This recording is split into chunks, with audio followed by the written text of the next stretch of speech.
All right, let's run a thought experiment, and it's a big one.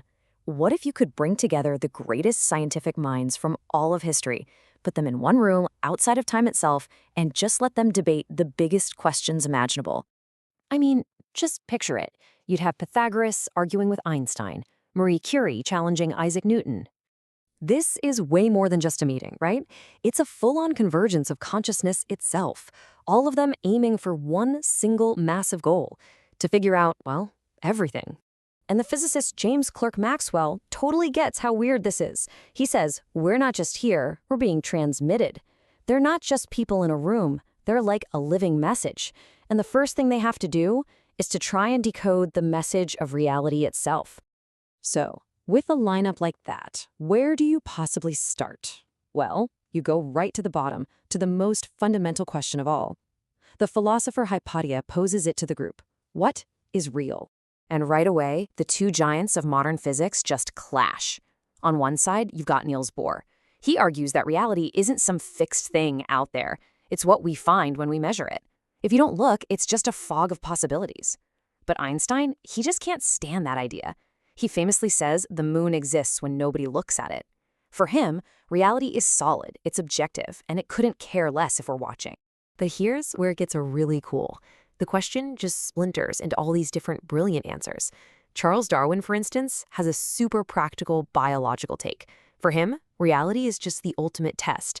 If something survives and reproduces, it's because it's in sync with what's real. Simple as that. Then you have Marie Curie, who was literally changed and ultimately killed by the piece of reality she discovered. For her, it's deeply personal. Reality is what has consequences. You know, radium was real long before she gave it a name, and its deadly effects were absolutely undeniable. The mathematician Emmy Noether brings this beautiful, almost poetic elegance to it. She says the thing that's truly real is what doesn't change. The things that are conserved, energy, momentum, information, that is the bedrock of reality. And then, J. Robert Oppenheimer basically silences the whole room. After he saw that first atomic blast, the reality of that bomb became a part of him. It was a truth he could never unsee or unknow. For him, reality is what leaves a scar on your soul. So, after grappling with the outside world, the debate naturally turns inward. I mean, if reality is so tricky to pin down, what about the very thing that's trying to pin it down? What about our own minds? And that leads them right into the deep end of what's known as the hard problem of consciousness. Okay, so here's the nut of it. We can map out the brain, right? We can see the neurons firing, the chemicals moving around. That's the easy part. But none of that explains why we have an inner life, an inner movie playing. Why does it feel like something to see the color red or hear a song?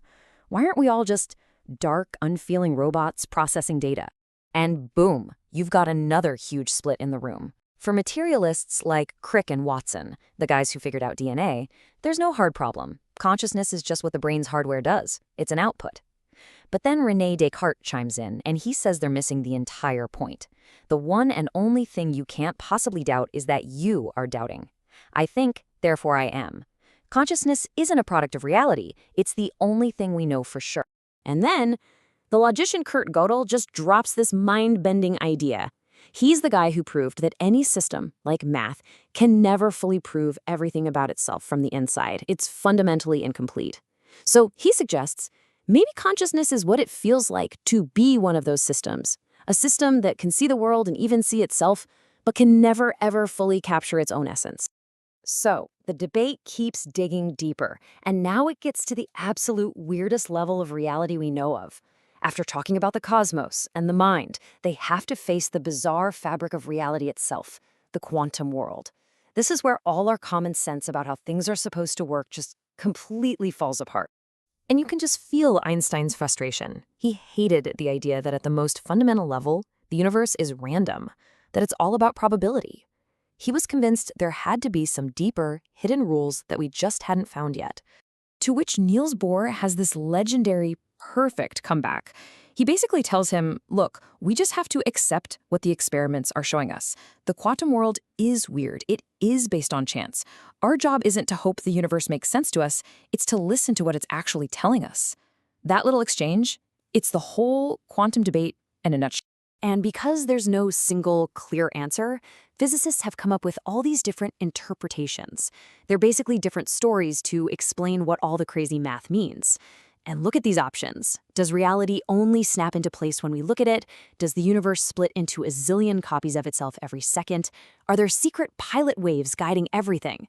Or maybe, is quantum mechanics not about reality at all, but just about what we can know? The fact that all of these are still seriously on the table just shows you how deep this mystery goes. So, after they've debated reality, consciousness, and the quantum weirdness at the very bottom of everything, where does that leave them? What's the grand finale of this once-in-history meeting? The final conclusion is that there is no final conclusion. They don't solve it. They don't walk away with a single neat answer. And what they start to realize is that's the whole point. It's Richard Feynman who finally puts his finger on it. He has this moment of just total clarity. And he says, get this, we're the smartest people who ever lived, and we have no clue what reality is. Maybe the question is wrong. The whole goal wasn't to find the answer. The value was in mapping out the giant territory of their own ignorance. And knowing the limits of what you know, that's the real beginning of wisdom. So the real takeaway isn't an answer at all. It's a method. It's the engine that drives all of science and philosophy. You start by asking the absolute biggest questions you can think of. You attack them from every possible angle. You don't get mad when you fail. You use the debate to figure out what you don't know so you can come back and ask an even better, smarter question next time. And that leaves us with this one last kind of awe-inspiring thought. What if consciousness isn't just something that happens in the universe? What if consciousness is the universe, waking up and trying to understand itself through us? What if we are the eyes that the cosmos uses to look at itself? And if that's true, it really makes you wonder, what's the next question it's going to ask?